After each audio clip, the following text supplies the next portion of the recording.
morning, everybody. I am Pat Knauer, the CEO of Corner Office University. I'm here with my co-host, Barbara Ellison.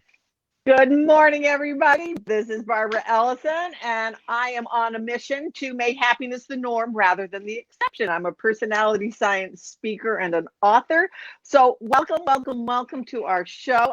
And I'm so excited that we have our guest, David Wetmore. I'll just tell you a little bit. David and I met on LinkedIn, and we just connected and we just had a nice conversation. It was like, you know what? We need to have him on our show. So, David, I am so happy to have you here. And Pat is going to tell us a little bit about you, and then we're going to get going and talk to you. Perfect. Actually, I'm not because I'm in my mobile studio. And Oh, okay. See, and I don't have it pulled up. I apologize. It's on my phone, but I'd have to put you away in order to see it. That's me. I can't get to it because I had all this arranged, but modern technology, we love it, and I'm so grateful for it. We? Today was a little bit more of a challenge to love it. So, David, and I don't know if anybody else is aware, but Mercury's been in retrograde. It's coming to an end. Hallelujah. It has just been a heck of a retrograde. I don't know if anybody else out there has been dealing with retrograde, but man, I've just been finding that things have been breaking and technology has not been cooperating, and it's just been one thing after another, after another, after another. Right. So today's the end. It is. Yay. Something to celebrate. So, David. So, anyways, Yes. It's so good to have you here. You and I are meeting for the first time today, and I'm really excited to learn from you and to, hear about all the great things you're doing. And I understand that you're a great life coach. So tell me a little bit about, what you've been doing in your life coaching business. And I know your specialty is dealing with things that, people aren't comfortable with and helping them to get comfortable with what they aren't comfortable with. Is that correct? Yes, that is correct.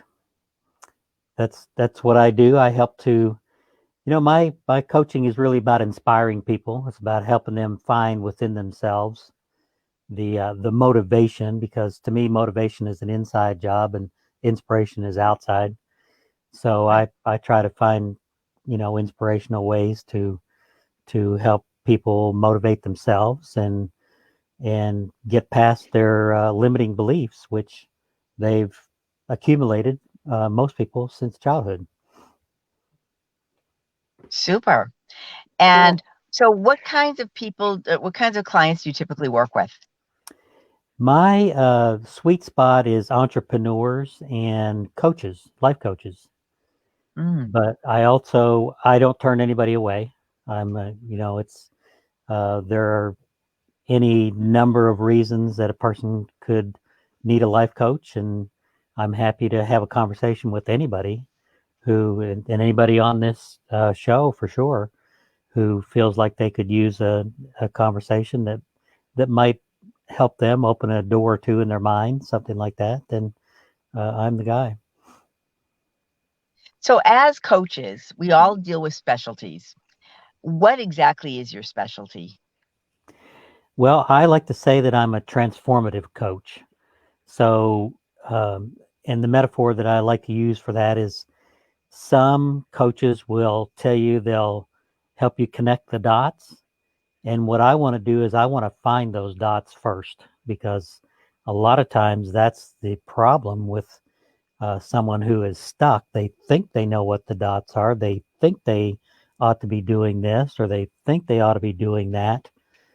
When in fact, though, the things that they think they ought to be doing, they're not well positioned to do. Either they're not passionate about it, they're not educated in it, it's not something that they would actually be happy doing if they did make it work. So that's kind of where I am.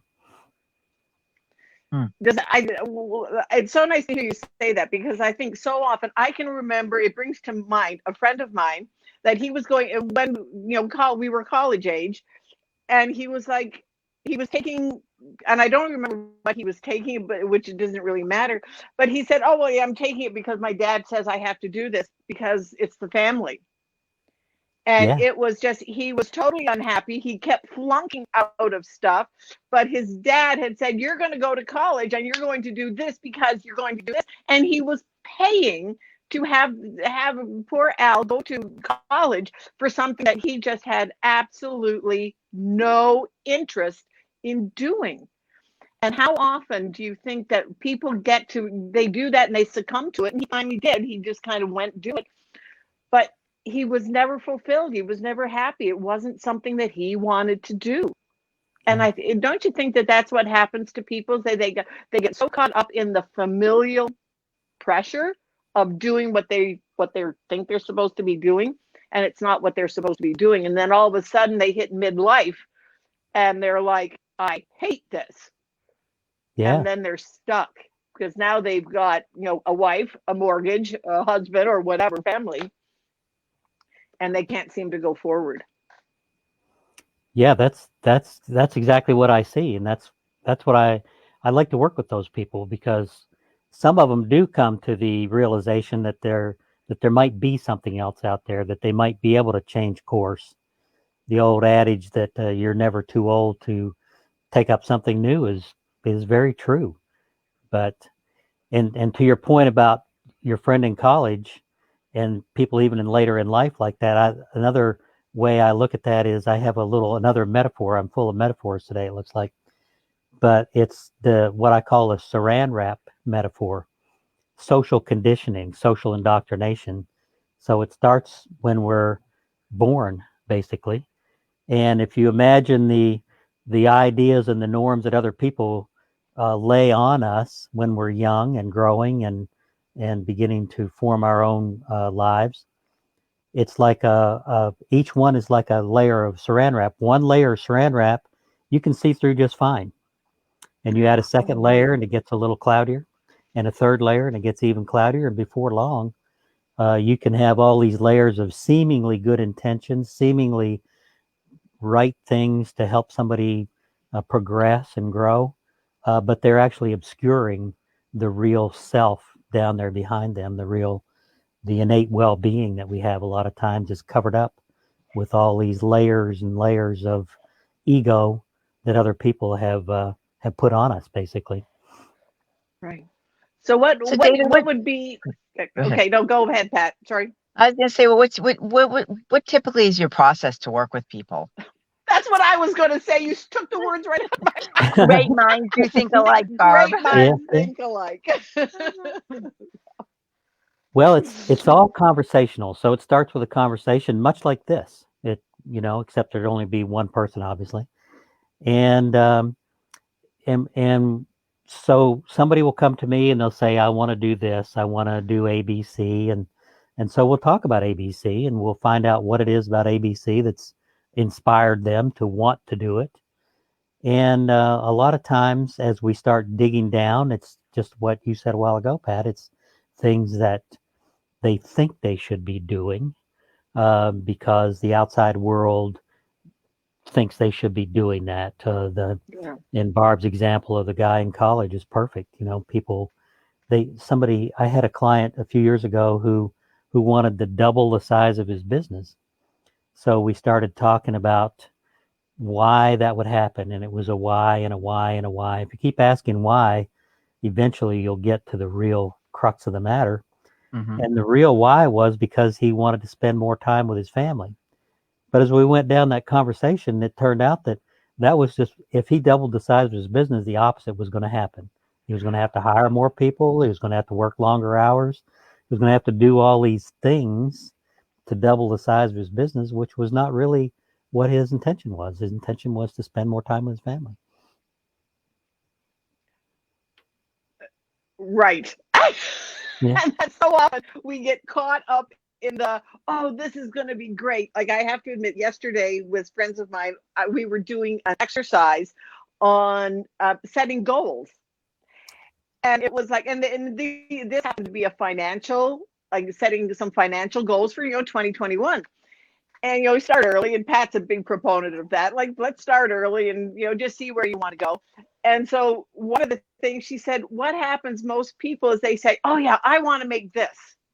And they'll have this grandiose And then, but it's like, but their brain will not take them there Yeah. Uh-huh.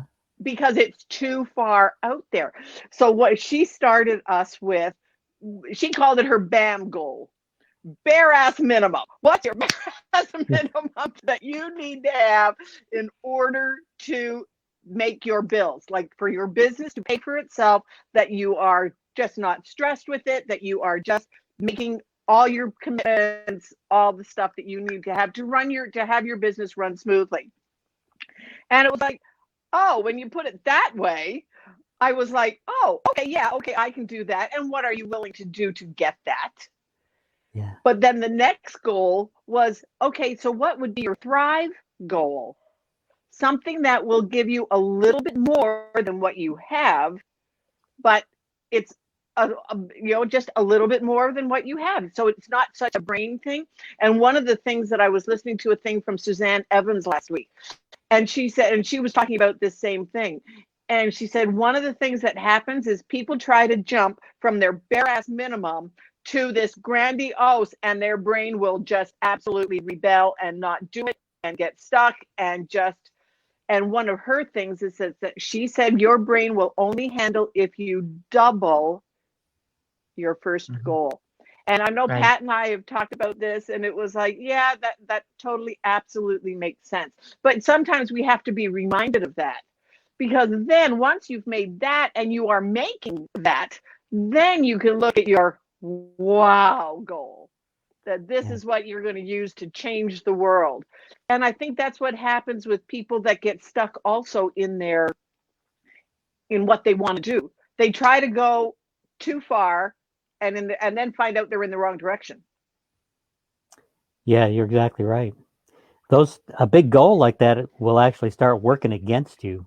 If you put Right. out this magnificent, huge goal, and then the closer you get to it, and you're not getting any closer to it, if, like, let's say you set a goal of doubling your business by the end of next year, and Mm-hmm. come October, November, and you're nowhere near that goal, it's actually going to tamp your creativity down big time, because now you're going to be stressing about how am I going to meet this goal.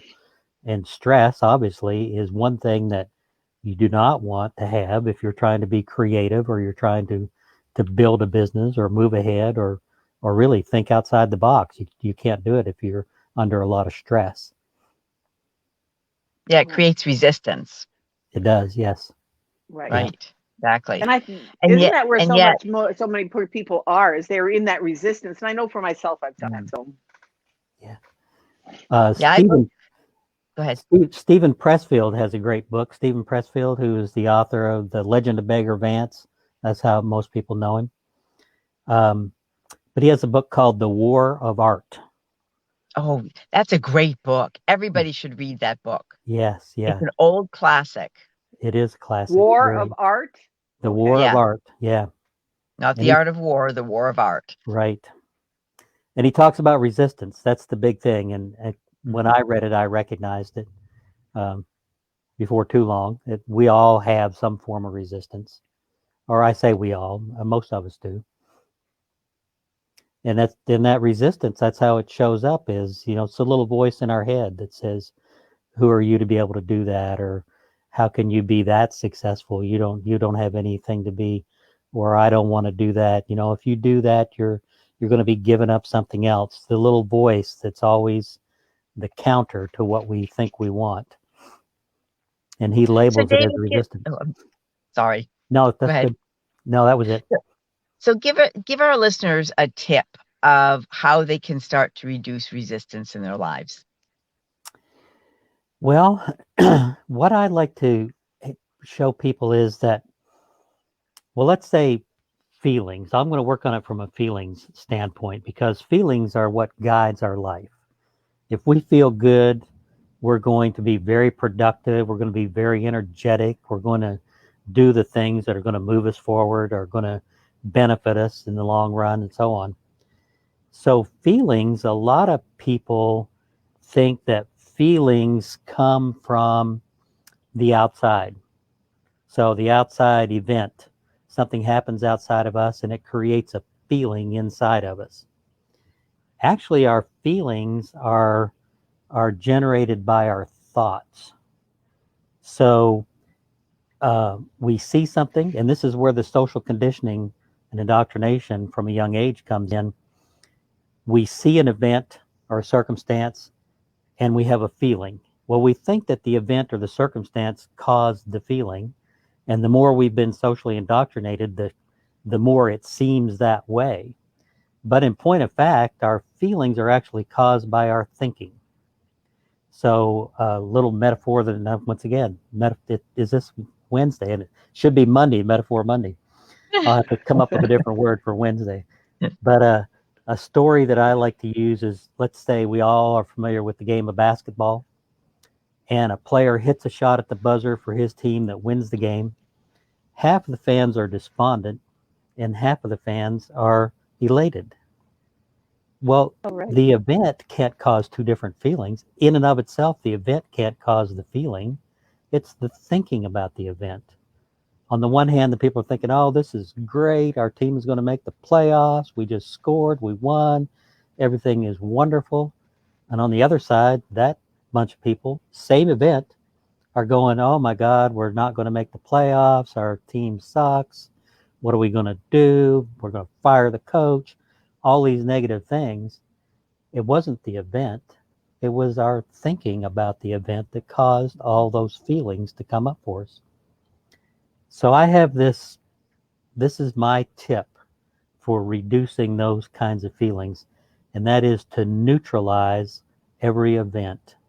The more we can neutralize an event, have the event have no meaning. Whatever it is, it means nothing until we process it for a while. So rather than just go from event, feeling, and then emotions, which are the emotions are the physical manifestation of feelings. So we have a feeling, a sad feeling, then we start crying, and then lo and behold, how productive are we when we're crying? And then our results are going to lag because of that.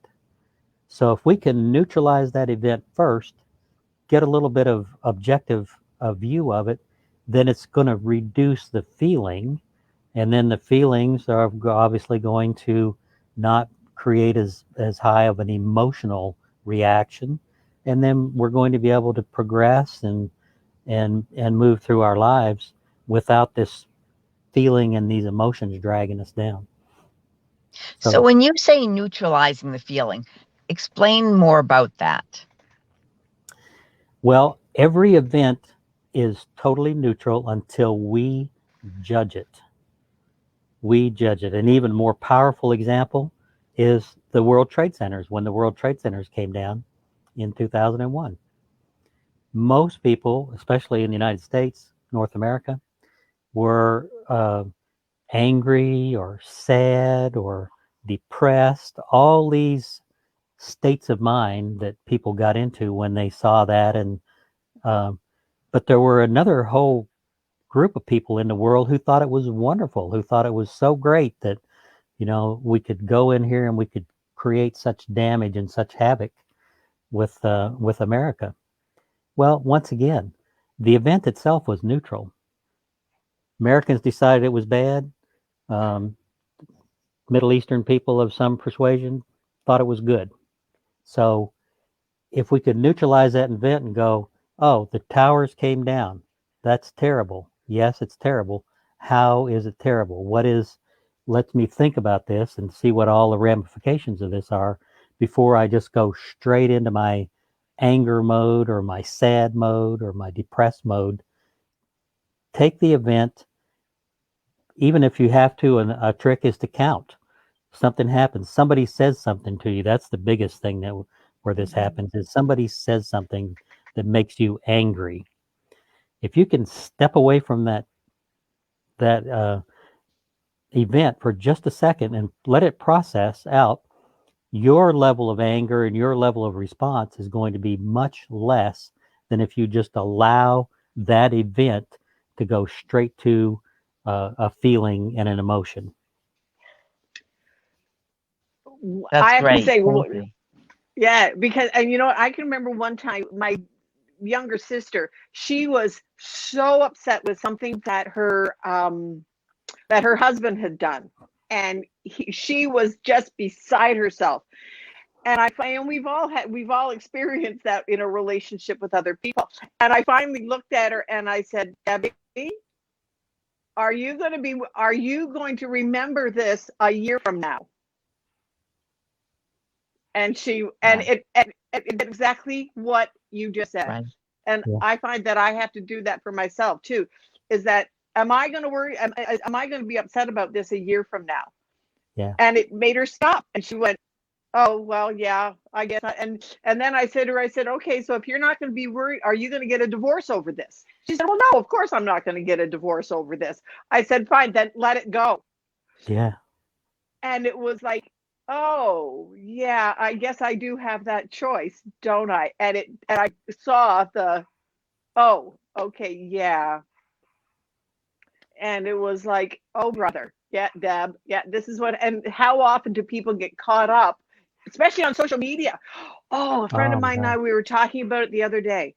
People spell off on social media, and then it's this whole big, oh, come on, people. Yeah. Yeah. Yeah. Yeah. I always ask, is it worth ruining a relationship for? Yeah. Oh, right. Right. If it Exactly. is, then it's something that you really need to look at. If it's Right. not, then yes, it's time to just let it go because it doesn't really matter. Yeah. Yeah. Yeah. And And or just sit with it until you can really think about it. right. Yes. Yeah. Let Yeah, the Do great you do immediacy of any? advice, it David. settle Thank you. down. Yeah. Yeah. Do you do any kind of like a peace process or anything like that? Um, not specifically. I don't have Okay. anything specifically. No. Where you feel it like in your body, a shape and size and color in your body. Do you use that exercise? No. No. I don't do No. that. Yeah. Okay. Yeah. Yeah. But I don't. I know those things work. I know people who do that. Hypnosis. I know people who do a lot of NLP and other types of hypnosis, Reiki, all those things. Well, here's the deal. This is my judgment of it. We are all one. Everything that we experience in life is all one thing. We are all part of the one. We are like individualized segments, if you will, of the source. So Mm-hmm. we're all connected. It's all just one, and it's all around me. I'm the one that gets to define and create what's around me in the world, and that goes with my reactions too. I can create and define the way I'm going to react to things consciously. I can do that consciously. We don't create our world consciously, or the world. Some would say the world that we're experiencing today is one that we consciously created sometime in the past, and Right. it just takes it a while to finally catch up. But if we all lived and I believe this, if we all lived with that understanding that we're all part of the same one, Right. then it would make a huge difference. But we have this separation seems to be the key for a lot of what's going on in the world is Hmm. separation. People want us to feel separate. Where Democrats are not like Republicans, and Republicans are not like independents, and men are not like women, and black women are not like white women. And you can go down, you can just keep going and cascade the differences. Well, the fact of the matter is that we're all one. We're all just the same. When I look out there at the world outside of me, that's my experience of the world and mine alone. I have no idea what your experience of it is. You are experienced. I am only experiencing you through my experience. So I Right. don't know what the world looks like. I don't know what it is for you to be inside your head or your body or your Right. skin or whatever. Yeah. And don't you think every day we have the ability to choose? Like a friend of Sure. mine, she's an improv girl, and she says, it's like an actor. You can choose to put on a character. So you can put on any character you want Yeah. every morning. And you can put on a happy character, or you can put on a sad, depressed, pitiful act, Uh-huh. but it's not gonna, it's not, you're still gonna do it. And So most that, people don't I loved that analogy. and most people don't give a shit. Really. Mm. We Yeah, think they do. We think they do. right. And of course if we act like a tyrant or something, people are. But, most people I love this saying, you wouldn't be so concerned what people thought of you if you knew how little they actually did. Absolutely. Yeah. Absolutely. Right, It's when our minds right. fill in the blanks, when we haven't assigned meaning. So there's a gap and we fill in the blank with what we believe it is when, we really don't know. Yeah. Hmm. Yeah. Yeah. Like I can remember my mom always saying, "Oh, well, what are the neighbors going to say?" Well, who cares what the neighbors say? Yeah. That's Go right. You Yeah. ask them. know, Yeah. Yeah. Yeah. just Yeah. don't ask Yeah. them. And they Yeah. Exactly. probably they And probably don't care at all. Yeah.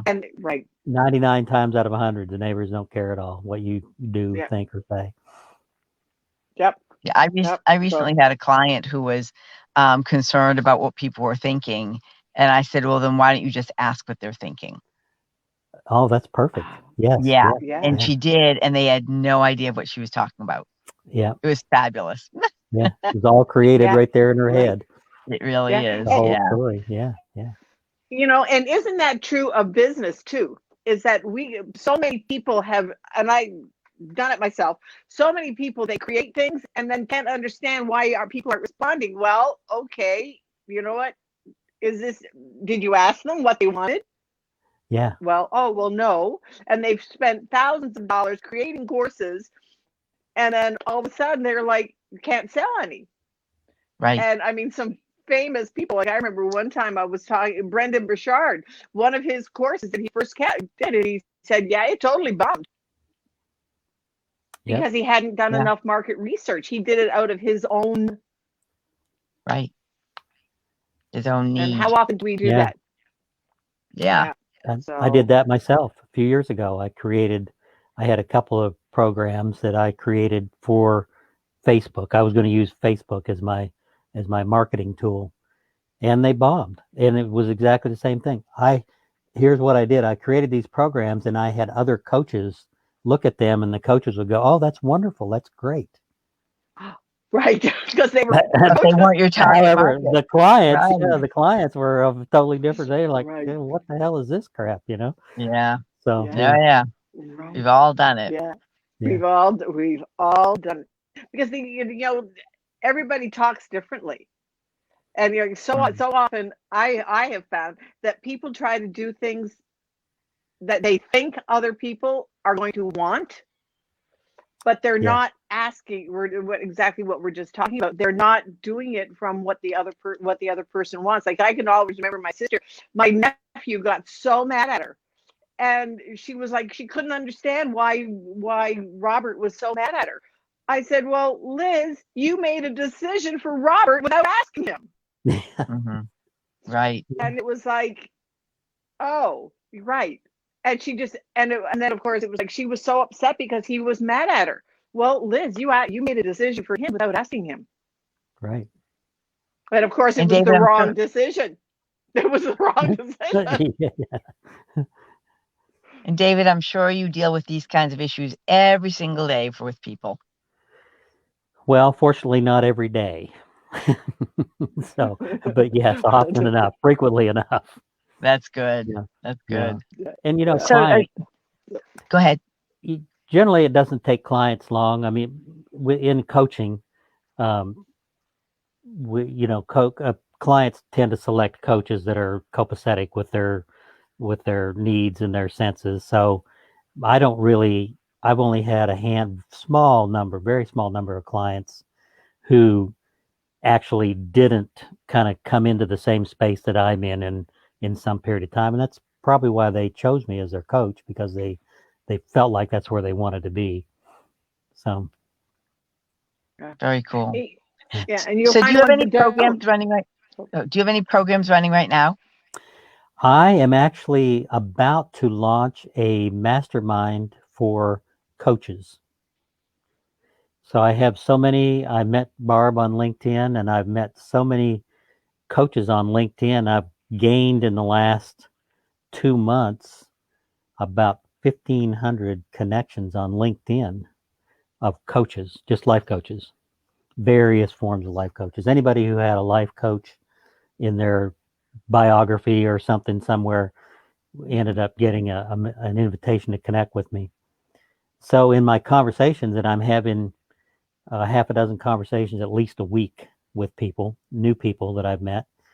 And I just feel like from those conversations, and I generally ask them, I'm doing because I just had this idea about a week ago, and I've been asking people, and every one that I've asked so far has been really liked the idea. So it's in the process right now. I have another lady who when I brought it up to her, she was really inspired with it and wanted to help. So I sent it off to her yesterday or day before yesterday to have her take a look at it and see if we can craft it into something that has meaning. That's what I want it to be. I want it to be meaningful, it's not just about me. In fact, it doesn't need to be, it needs to be way less about me and more about the people who participate in it.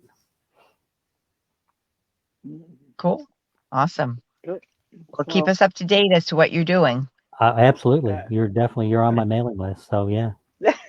So Awesome. yeah. Anyway, so any parting last words or tips or anything, or how about from you, Pat? Our time is Well, I pretty believe much that over. everybody should have 3 coaches and 2 mentors in life. You should have a life coach, a health coach, and a business coach. And then you also need 2 mentors to help guide you in your business to make sure your business is successful. So those are my parting words. Okay. Yeah. Well, how about for you, David? Well, everybody should have a life coach, obviously. Uh, um, no, I think I just go back to the neutralize again. I keep harping on that because that seems to be something that when people take it to heart, they actually understand it and they see that it can cause immediate results. So people just take it easy. Don't jump at the first sound of something that that's unfamiliar to you or that Right. you think might not be working for you. Um, the universe is a friendly place, so even events that don't seem as if maybe that they're as friendly as they are probably opportunities in disguise. Oh, Totally. I know what I'll leave it with. I love this little saying. Within the shell of every adversity lies the seed of opportunity. Very nice. Very nice. Absolutely the truth. Absolutely the truth. Yeah, Well, my parting word is that you know what, we all have to get along, and I truly believe that we are more alike than we are possibly different. But if you have a situation right now where you are not getting along with somebody, feel free to reach out to me. I'm a personality science speaker. Do my free assessment. Find out what their personality is and what yours is, and how are you the same and how are you different. It's a free thing. So if you have any questions, feel free to reach out to me, reach out to Pat, reach out to David. I mean, we're all here because you know what? One of my things is that all boats rise with the tide.